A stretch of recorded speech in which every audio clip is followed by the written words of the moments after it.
Hello दोस्तों, study with शुभ में आपका स्वागत है। आज से हम लोग नया चैप्टर स्टार्ट करेंगे, नंबर सिस्टम। पहले की वीडियो मैंने रेशियो के और परसेंटेज के कुछ चैप्टर के क्वेश्चन कराए थे जो बेसिक से रिलेटेड थे और एग्ज़ाम से के मोस्ट इम्पॉर्टेंट क्वेश्चन भी थे जो मैंने आपको कराए हैं। आज से हम लोग स्टार्ट करेंगे नंबर सिस्टम, संख्या पद्धति। नंबर सिस्टम में हम लोग शुरू से लेकर चलेंगे। शुरू से जितनी संख्याओं के बारे में पहले मैं आपको बताऊंगा, उनसे रिलेटेड जो क्वेश्चन पूछे जाते हैं उसके बारे में बताऊंगा। उसके बाद हम लोग आगे बढ़ेंगे। संख्याओं का परिचय पहले मैं आपको बताऊंगा। प्राकृतिक संख्या क्या होती है, पूर्ण संख्या क्या होती है, सम संख्या क्या होती है, विषम संख्या क्या होती है। उसके बाद और जितनी संख्या है उन संख्याओं के बारे में आपको बताऊँगा। पहले हम लोग स्टार्ट करते हैं, प्राकृतिक संख्या क्या होती हैं। प्राकृतिक संख्याएँ वो होती हैं जो गिनती की सभी संख्याएँ होती हैं वो प्राकृतिक संख्याएँ होती हैं, एक से लेकर, जैसे वो 1, 2, 3, 4, 5, 6, 7 डॉट। प्राकृतिक संख्याएं 1, 2, 3, 4, 1 से लेकर जितनी संख्याएं होंगी वो सब प्राकृतिक संख्याएं होती हैं। उसके बाद आता है पूर्ण संख्या। पूर्ण संख्या क्या होती हैं? पूर्ण संख्याएं होती है अगर प्राकृतिक संख्या में जीरो को भी शामिल कर लिया जाए तो पूर्ण संख्या बन जाती है। प्राकृतिक संख्या और पूर्ण संख्या में बहुत अंतर है। प्राकृतिक संख्या में जीरो शामिल रहता है, पूर्ण संख्या में जीरो शामिल नहीं रहता। जो प्राकृतिक संख्या होती है इसमें अगर हम जीरो शामिल कर लेंगे तो पूर्ण संख्याएं बन जाएंगी। तो पूर्ण संख्याएं कहाँ से स्टार्ट होंगी? जीरो से। 0, 1, 2, 3, 4, 5, 6 डॉट। तो पूर्ण संख्याएं कहाँ से स्टार्ट होंगी? जीरो से स्टार्ट होंगी। अगर आप नोट्स नहीं बना रहे हैं तो नोट्स आप लोग बनाते रहिए, क्योंकि नोट्स का बहुत फ़ायदा मिलेगा। जो मैं आपको बोल रहा हूँ, प्राकृतिक संख्या क्या होती हैं, पूर्ण संख्या क्या होती है, ये सारी चीज़ें आप नोट्स में बनाते रहिए। उसके बाद आता है नेक्स्ट, सम संख्या। सम संख्या क्या होती हैं? प्राकृतिक संख्या में जो संख्याएँ, ये जो प्राकृतिक संख्या है इसमें जो संख्याएँ 2 से विभाजित होती हैं उसे सम संख्या कहा जाता है। 2 से विभाजित कौन कौन सी संख्याएँ होंगी सम संख्याओं में? 2, 4, 6, 8, 10, 12 डॉट। इसके बाद जितनी संख्याएं होंगी वो सम संख्याएं होंगी जो 2 से विभाजित होंगी। उसके बाद आता है नेक्स्ट, विषम संख्या। विषम संख्याएं क्या होती हैं? विषम संख्याएं वो होती हैं जो प्राकृतिक संख्याओं में जो संख्या 2 से विभाजित नहीं होती हैं, उन्हें हम विषम संख्याएं कहते हैं। जैसे 1 हुआ, 3 हुआ, 5, 7, 9, 11, 13, 15, 17 डॉट। ये हो गई विषम संख्याएं जो 2 से विभाजित नहीं होती हैं। उसके बाद नेक्स्ट संख्या है अभाज्य संख्या। अभाज्य संख्याएं क्या होती हैं? ऐसी एक से बड़ी वह संख्या जो स्वयं और एक के अलावा, एक से बड़ी वह संख्या जो स्वयं और एक के अलावा किसी अन्य संख्या से विभाजित ना हो, उसे अभाज्य संख्या कहते हैं। एक से बड़ी कौन सी संख्या होंगी? 2 होगी। एक से बड़ी अभाज्य संख्या में कौन सी होगी? 2। उसके बाद ऐसी संख्या हमें बतानी है जो 2, 1 और जो ऐसी संख्या हमको अभाज्य संख्या में ऐसी संख्याएं जो 1 और स्वयं के अलावा किसी से विभाजित ना हो, वह अभाज्य संख्याएं कहलाती हैं। जैसे हैं 2। उसके बाद 3, 5, 7, उसके बाद नेक्स्ट 9 हो जाएगा कि नहीं? 9 नहीं होगा, क्योंकि 9 3 से क्या है? विभाजित है, इसलिए 9 नहीं होगा। उसके बाद नेक्स्ट 11, 13, फिर 17, 19, उसके बाद 21 नहीं होगा, 21 तो विषम में आ जाएगा कि 21 3 से कट जाएगा ना। उसके बाद 23, 29, उसके बाद डॉट।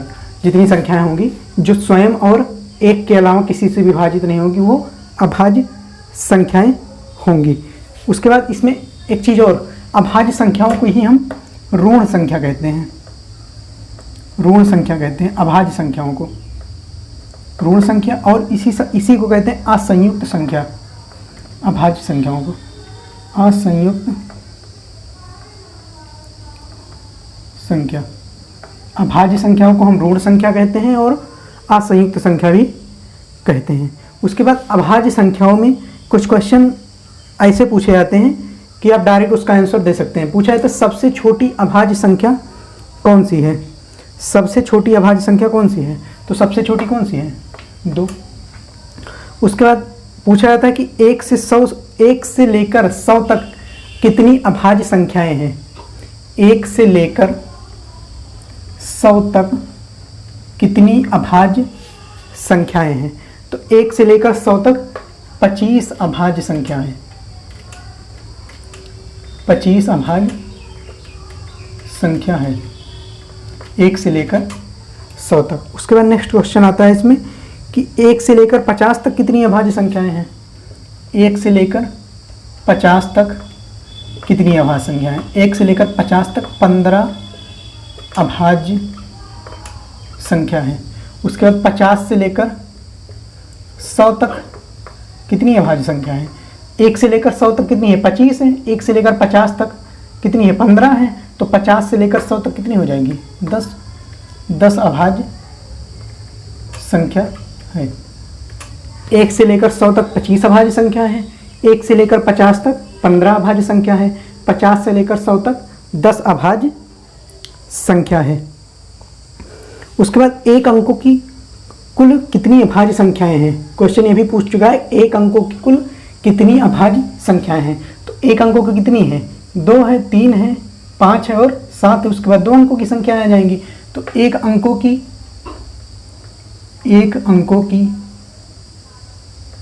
अभाज्य संख्या कितनी है, 4। और एक क्वेश्चन हो सबसे छोटी अभाज्य संख्या कौन सी है, 2 है। और पूछा है सम अभाज्य संख्या केवल एक संख्या है, सम अभाज्य संख्या कौन सी है, सिर्फ 2 है। उसके बाद जितनी संख्याएं आपको मिलेंगी वो कौन सी होंगी, विभाज्य संख्या, विषम संख्याएं होंगी, सम अभाज्य नहीं रहेंगी, विषम अभाज्य संख्या रहेंगी कि वो 2 से नहीं कटेंगी। सबसे छोटी अभाज्य संख्या पूछेगा 2 और पूछेगा सम अभाज्य संख्या, तो वो भी क्या हो जाएगी, 2 हो जाएगी। अभाज्य संख्या से रिलेटेड जितने क्वेश्चन बनते हैं वो मैंने आपको बता दिए हैं। उसके बाद नेक्स्ट आते हैं सह अभाज्य संख्या। सह अभाज्य संख्या क्या होती हैं, सह अभाज्य संख्या वो होती है जैसे 2 या 2 से अधिक संख्याएं के ऐसे जोड़े, सह अभाज्य संख्या 2 या 2 से अधिक संख्याओं के ऐसे जोड़े जिनका कोई भी उभयनिष्ठ गुणनखंड ना हो, सह अभाज्य संख्याएं कहलाती हैं। जैसे 13 और 17। अब देखो ये दोनों क्या हैं, सह अभाज्य संख्याएं हैं। इनका गुणनखंड, इनका मासा निकालेंगे कितना आएगा, मासा 1 आएगा। तो ये कौन कैसी संख्या हो जाएंगी, सह अभाज्य संख्या हो जाएंगी। और एक चीज़ का ध्यान और रखेंगे कि सह अभाज्य संख्याओं में ये जरूरी नहीं है, आवश्यक जरूरी नहीं है कि संख्याएं अभाज्य हों, जरूरी नहीं है संख्याएं अभाज्य हों, क्योंकि संख्याएं ये भी हो सकती हैं 12 और 13, ये भी तो सह अभाज्य संख्याएं हैं, ये भी तो सह अभाज्य संख्या है। इनका मासा निकालेंगे कितना आएगा, 1 आएगा। इनका भी मासा निकालेंगे तो 1 आ जाएगा। ये हो गई सह अभाज्य संख्याएं। अगर आप लोग नोट्स बनाते रहिए, नोट्स बनाएंगे तो चीज़ें ज़्यादातर रिवाइज करेंगे तो आपको याद होती चली जाएंगी। उसके बाद नेक्स्ट हम बात करेंगे परिमेय संख्या। परिमेय संख्या क्या होती है, उसके बाद अपरिमेय संख्या के बारे में बात करेंगे। पहले हम परिमेय संख्या के बारे में, अगर हमको कंडीशन पता चल गई अपरिमेय संख्या निकालने में कोई दिक्कत नहीं होगी। तो परिमेय संख्या की कंडीशन क्या होती है, परिमेय संख्या हम पहचानेंगे कैसे, पहले ये बात आती है। तो परिमेय संख्या पहली कंडीशन ये होती है कि दी गई संख्या P/Q के रूप में हो या उसे P/Q के रूप में लिखा जा सके। जो संख्याएं दी होंगी, दी गई संख्या P/Q के रूप में हो, जो संख्याएं दी रहेंगी उसे P/Q के रूप में लिखा जा सके, पहली पहचान। और दूसरी पहचान सेकंड, Q का मान जो बटे में मान होगा हर का, Q का मान 0 के बराबर नहीं होना चाहिए। Q का मान 0 के बराबर नहीं होना चाहिए। जैसे कोई संख्या दिया है 5/0, तो 1/0 लिखते हैं तो इसका मान क्या आ जाता है, अपरिभाषित। अपरिभाषित होता आ जाता है, तो ये परमीय संख्या कहाँ रह जाएगी, 5/0। तो वही Q का मान 0 के बराबर नहीं होना चाहिए। उसके बाद थर्ड कंडीशन आती है P और Q पूर्णांक होने चाहिए। P और Q पूर्णांक होने चाहिए। पूर्णांक का मतलब समझ रहे हैं, उसका मान दशमलव में नहीं होना चाहिए, इसका मतलब वो पूर्णांक में होना चाहिए। जैसे √25 है, √25/5 है। अब इसको कैसे, इसको हमें निकालना है कि परमीय संख्या है या अपरमीय संख्या है। अगर ये 3 कंडीशन फुलफिल हो रही हैं तो संख्याएं परमीय संख्या होंगी। अगर ये 3 कंडीशन फुलफिल नहीं कर रहा है तो क्या संख्याएं अपरमीय संख्या हो जाएंगी। उसके हैं एग्जाम्पल। अब पहचानेंगे इसमें कि परमीय संख्या है कि नहीं है। जैसे 4/7 है, 4/7 है। उसके बाद √25/17 है। उसके बाद नेक्स्ट है -3/5 है। उसके बाद नेक्स्ट है √13/17 है। हम इसकी बात करेंगे। अब इसमें पहचानेंगे कि परमीय संख्या है या अपरमीय संख्या है। अब देखो 4/7 लिखा है, तो हम लोगों ने पढ़ा कि परमीय संख्या में कंडीशन क्या होती है, दी गई संख्या P/Q के रूप में हो। तो ये संख्या P/Q के रूप में लिखी है ना, तो ये कौन सी संख्या हो गई, परमीय संख्या। ये तो परमीय संख्या हो गई। उसके बाद नेक्स्ट है √25/17। √25 को हम क्या लिख सकते हैं, 5। अगर इसको ब्रेक अंडर से निकालें कितना आएगा, 5। 5 का स्क्वायर क्या होता है, 25 होता है। तो 5/17 इसको भी हम लिख लिए 5/17 के रूप में, मतलब P/Q के रूप में हम लिख लिए। तो ये कौन सी संख्या हो जाएगी, परमीय संख्या। ये भी परमीय संख्या हो गई। उसके बाद आता है -3/5। अब -3/5 कौन सी संख्या है, P/Q के रूप में हम लिख ले रहे हैं, माइनस से नहीं मतलब है, P/Q के रूप में लिख रहे हैं 3/5 के रूप में ना। तो ये भी कौन सी संख्या हो जाएगी, परमीय संख्या। उसके बाद नेक्स्ट है √13/17। √13 का मान हमको पता है, √13 का मान निकालेंगे तो किस में आएगा, पॉइंट में आएगा √13 का मान। तो ये कौन सी संख्या हो जाएगी, अपरमीय संख्या। अपरमीय संख्या। अब जो कंडीशन, हम परमीय संख्या का कंडीशन देख लेते हैं। दी गई संख्या P/Q के रूप में हो, P/Q के रूप में तो लिखी है, Q का मान 0 नहीं है, ये भी है, लेकिन P और Q पूर्णांक होना चाहिए। अब देखो Q तो पूर्णांक में लिखा है, लेकिन Q का मान हमें फिक्स नहीं है कि ये पूर्णांक में ही आएगा, क्योंकि √13 का मान अगर हम निकालेंगे तो पॉइंट में आएगा, ना कि पूर्णांक में। उसके बाद हम लोग कुछ और परमीय और अपरमीय संख्याओं के बारे में देखते हैं जो एग्जाम के लिए इम्पोर्टेंट हैं। जैसे हैं 22/7, 22/7 है, 3.14। उसके बाद पाई, यही तो है। अब देखो इसमें देखते हैं परमीय क्या है और अपरमीय संख्या कौन कौन सी हैं। तो 22/7 P/Q के रूप में लिखा है, परमीय संख्या की कंडीशन P/Q के रूप में लिखा है, ठीक है। उसके बाद Q का मान 0 के बराबर नहीं है, Q का मान 0 के बराबर नहीं है। और नेक्स्ट P और Q का मान क्या है, दोनों पूर्णांक हैं। तो एक संख्या क्या हो जाएगी, 22/7 परमीय संख्या। ये भी क्या हो जाएगी, परमीय संख्या।